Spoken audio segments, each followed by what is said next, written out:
Speaking of that, there was something else that I feel like we would be very negligent, even though it's not really in the dumpling arena, but it has been on everybody's mind. It's certainly been on mine. It's been upsetting.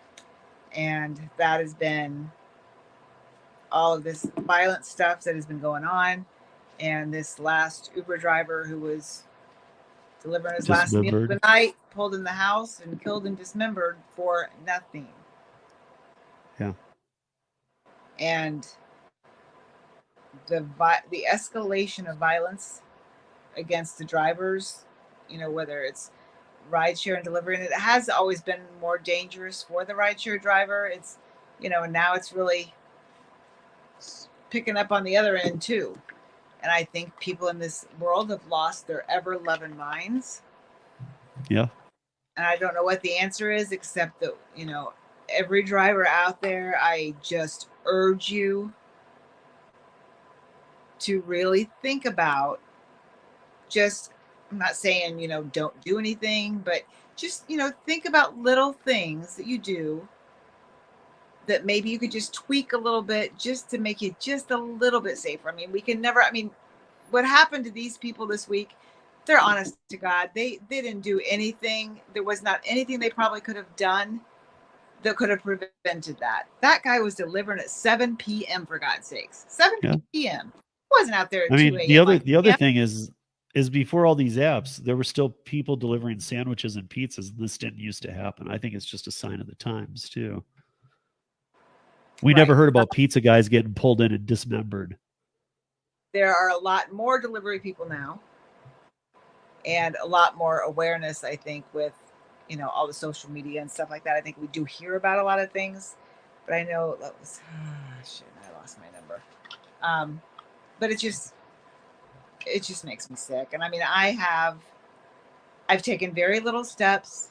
I mean, they're not anything that, but at least to me, it makes me just thinking about it and be like, okay, I'm aware.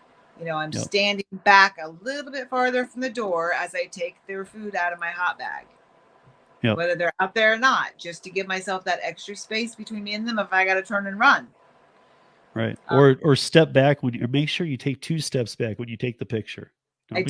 Don't set it down, just be standing over it, because that's how the guy probably got sucked in.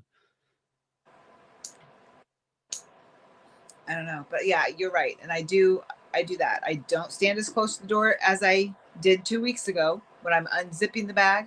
But then once I get it out, I get up there, I put it there, and then I step several steps back before I take the picture.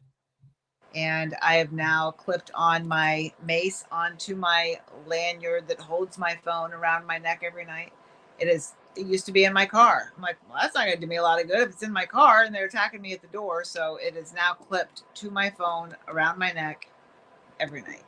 So, I mean, I've made little changes that, maybe it can help me a little bit or give me a little peace of mind. But just that these people that got so brutally attacked this past week, they weren't out, they weren't out, in horrible neighborhoods. They did everything right, and they just still got, one got raped and sexually assaulted, and thank God her family tracked her down, and the other one got killed and dismembered. Now his wife and family is without him. It just makes me sick. I mean, I was just sick over it. So I just want to bring it up because, we talk a lot about different things and we bitch and moan about this and that, but you know what? We got to be grateful for being alive. Yeah. Well, I think there's just a lot more violence now too.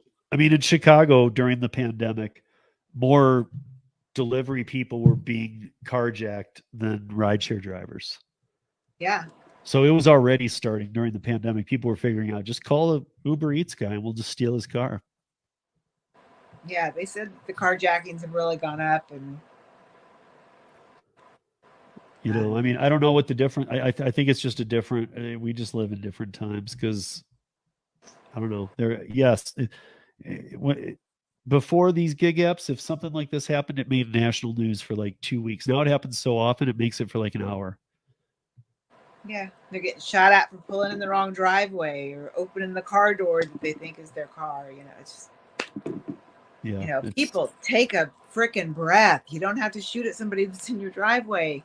Take a breath. See why they're out And there. people are like that in general too. Like even people I bump into here and there, some are nice, but some people have just lost it these last couple of years. Yeah. They have zero fuse anymore. They will light up on you for no reason. Um, I can even bring it around to road rage. I've seen road rage get out of hand around me. Like somebody literally try and take me off the road or something for something. I know what they think I did, but really I was following laws or something, and they're just pissed because they're trying to get somewhere. Yeah, and you're in their way. Yeah, and I mean, I've seen things that I never used to see, or it gets taken, it gets escalated so fast. Oh, I mean, people honk at me all the time, and I literally sit there with my eyes on the light. As soon as it turns green, I lift my foot off the gas or off the brake to go. They are honking at me before I have time to move my foot to the other pedal. I'm like, it literally just changed. I'm watching it change and moving my foot when it changes. I'm like, what else Yeah. can I possibly do? It's like, really? What's going to happen in that eighth of a second? You're going to get where you're going quicker. Yeah.